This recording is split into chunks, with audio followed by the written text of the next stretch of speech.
बोलो जयकारा। बोल मेरे सदगुरुदेव भगवान की जय। साचे दरबार की जय। सत्य सनातन धर्म की जय। सब संतों भक्तों के जय जय सीताराम।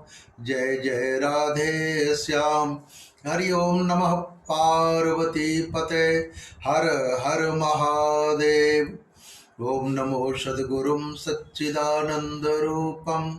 नमो सद्गुरुं ज्ञानदातानूपं।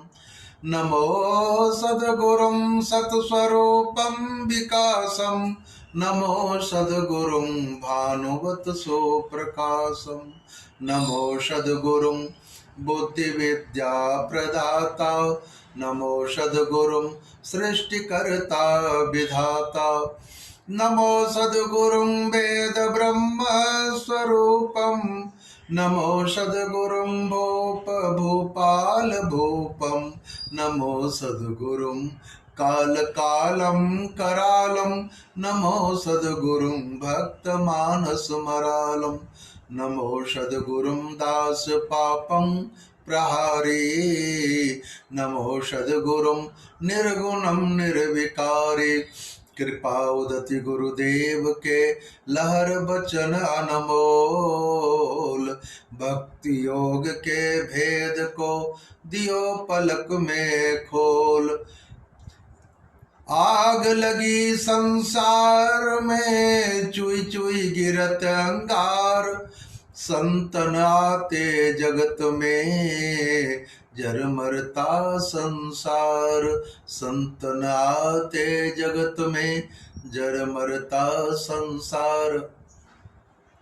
परमाराध्य श्री सद्गुरुदेव भगवान जी के चरण कमलों में कोटि कोटि दंडवत।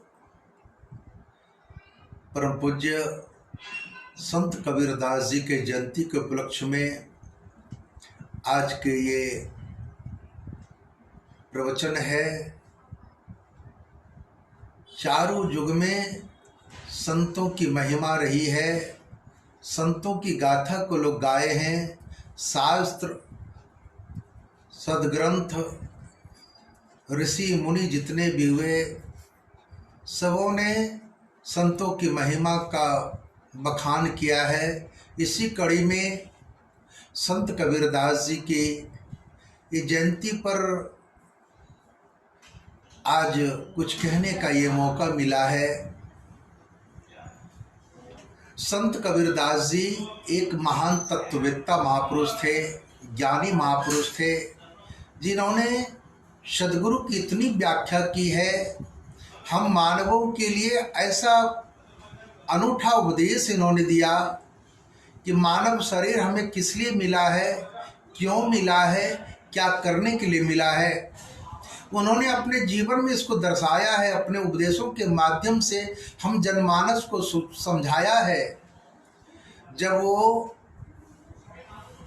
अपने गुरु के प्रति उनका अनन्य प्रेम देखकर लगता है, उस क्रम में जब परम पूज्य स्वामी रामानंद जी महाराज के पास गए तो उस समय जाति पाति की वर्ण व्यवस्था थी, छुआछूत का जमाना था। जब गए तो गुरुदेव के पास गुरुदेव ने कहा, बेटा ठीक है कल आना।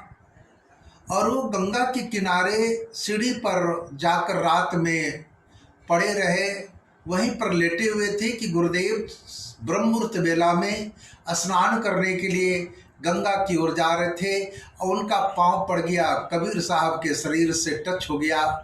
कहते बेटा उठ उठ, ब्रह्म मुहूर्त बेला में राम राम कर सोने का नहीं है, उठ जा राम राम बोल, राम राम बोल। बस उनको गुरु मंत्र मिल गया, क्योंकि संतों के श्रीमुख से निकला हुआ वचन अमृत वाणी होता है। उसको ही उन्होंने अंगीकार कर लिया और बस भजन करना शुरू कर दिया। पके पकाए तो थे ही, परमहंस बने बनाए थे ही।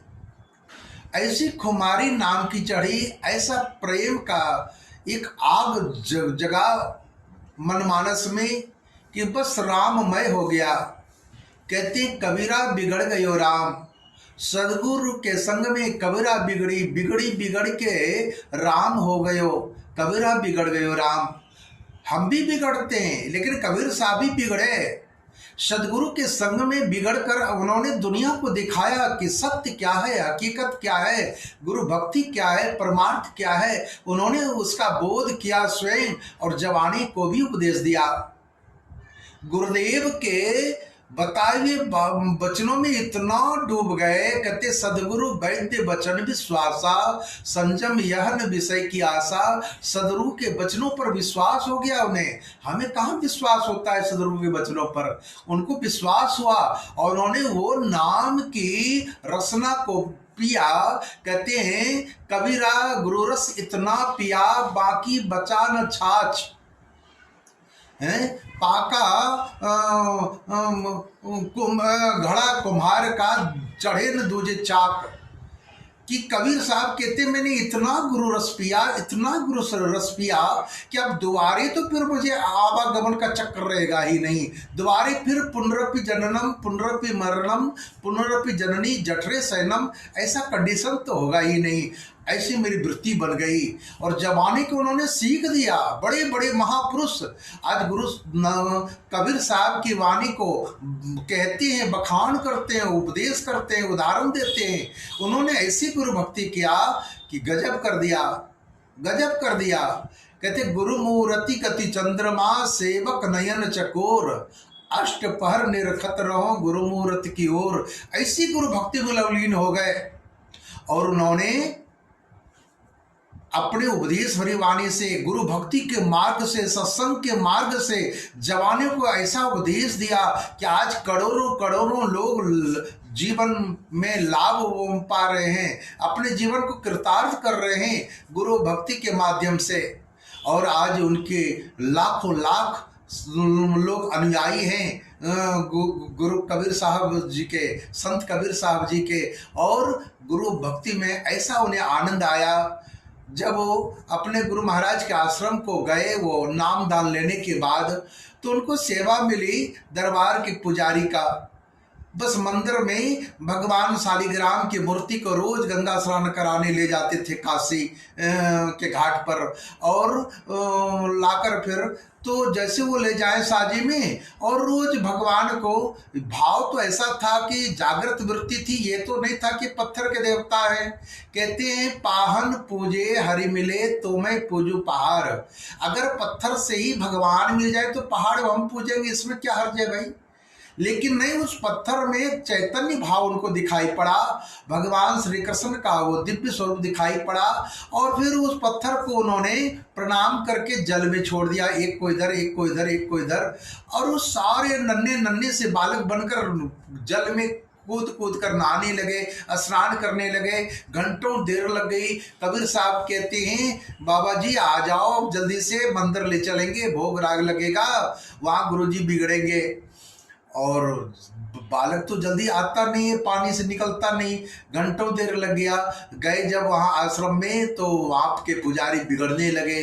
तो कबीर तो काफ़ी लेट कर दिया, अब भोग का समय हो रहा है, काफ़ी लेट हो गई, इतना देर लगा दिया, कितना टाइम लगा दिया तूने। कहा भैया क्या कहें, भगवान तो चेतन स्वरूप में स्नान करने लगे जल में, घंटों देर तक बिन्नत करने के बाद हुआ है। ये पत्थर के देवता घंटों देर स्नान लगाता है, यूं पकड़ के पानी डुबाकर फिर कपड़े से पोंछकर शादी में रख लेना था। तो झूठ बोलता है कि नहीं भैया मैं सच कह रहा हूँ। हकीकत तो लोग मानते नहीं, कहते हैं झूठ कहे तो मारन धावे, सच कहे तो मारन धावे, झूठे जग पतियावे है। झूठे तो लोग जल्दी मान जाते हैं ना, सत्य को तो मानते नहीं। लेकिन कबीर साहब का वो प्रेम तो कौन जाने, वो तो कोई तत्ववेत्ता महापुरुष ही जान सकते हैं। फिर दूसरे दिन वही हुआ, तो गुरु नानक देव लेकर आए भगवान को स्नान कराने के लिए। पीछे से गुरुदेव भी आए, देखा कबीर साहब को कि फिर वही हालत थी, भगवान स्नान कर रहे हैं। और उनके गुरुदेव ने देखा दूर से ही कि ये तो चैतन्य भाव में भगवान स्नान कर रहे हैं। आकर कहते गुरु नानक देव से कि नानक आज तो सही में सदगुरु तू बन गया, तू परमहंस हो गया। तूने तो आज तक मैंने पत्थर की देवता मानता रहा इनको, लेकिन आज तो तूने भगवान का सगुण रूप दिखा दिया मेरे को। आज तो तू धन्य है, आज तू सदगुरु हो गया। अब तो आज से शिष्य रहा नहीं, अब तो जवानी के तो महापुरुष हो गए और आज मुझे भगवान का दीदार हासिल हो गया तुम्हारे चलते। तो इतने ऊंचे पहुंचे हुए फकीर थे, संत थे, कहते हद टपे तो औलिया, बेहद टपे तो पीर, हद बेहद दोनों टपे ताका नाम फकीर। उस मुकाम पर पहुंचे हुए महापुरुष थे संत कबीर दास जी, और आज उनकी जनगाथाएं लाखों लाख लोग गा रहे हैं। आज बहुत उनके ग्रंथों में, आज उनके जगह जगह पर मठ मंदिरों में लोग गुणगान कर रहे हैं। आज उनकी जयंती कितने कितने लाखों के करोड़ों के लोग आज उनका यशोगान कर रहे हैं कि ऐसे महापुरुष हमारे जमाने में आए जिन्होंने इतना बड़ा ज्ञान का उपदेश दिया, इतनी बड़ी गुरु भक्ति की महिमा का बखान किया। और आज जमाने में बहुत सारे लोग उनके नाम पर नतमस्तक होते हैं, उनके दरबार में आज महिमा गाई जा रही है। कहते कबीरा बिगड़ गयो राम, आग के संग में दूध बिगड़ी, बिगड़ी बिगड़ के खोया हो गयो राम। अब कितना बड़ा उदाहरण था उनका कि दूध भी बिगड़ता है आग के संग में, लेकिन बिगड़ कर क्या हुआ, खोआ हो गया, जो कभी बिगड़ेगा ही नहीं, कई दिनों तक रहेगा। तो ये तो उन्होंने उदाहरण दिया हम जीवों को कि सदगुरु के संग में बनने को बिगड़ना लोग कहते जवानी के लोग, लेकिन वो बनना एक अजूबा होता है, लोक परलोक दोनों संवर जाता है और जीव का कल्याण होता है। कबीर साहब उनमें से एक महापुरुष थे जिन्होंने जवानी को ऐसा उपदेश दिया, ऐसा संस्कार विचार दिया जो आज जन जन में उसको लोग याद करते हैं, उसको यशोगान करते हैं। सत्संग के माध्यम से, ज्ञान के माध्यम से, विचार के माध्यम से आज उसको लोग रिसर्च कर रहे हैं, उसको जीवन में उतार रहे हैं और उनके रास्ते पर चल रहे हैं। उन महापुरुषों से यही प्रार्थना है कि हम जीवों का भी आपके चरणों में कल्याण हो, आपके चरणों में सद्भाव बने। यही प्रार्थना उन महापुरुषों के चरणों से, ये कबीर साहब का जयंती हमारे जीवन में भी एक क्रांति लावे, एक प्रेम लावे, यही प्रार्थना उनके श्री चरणों से। बोलो जयकारा बोल मेरे सदगुरुदेव भगवान की जय।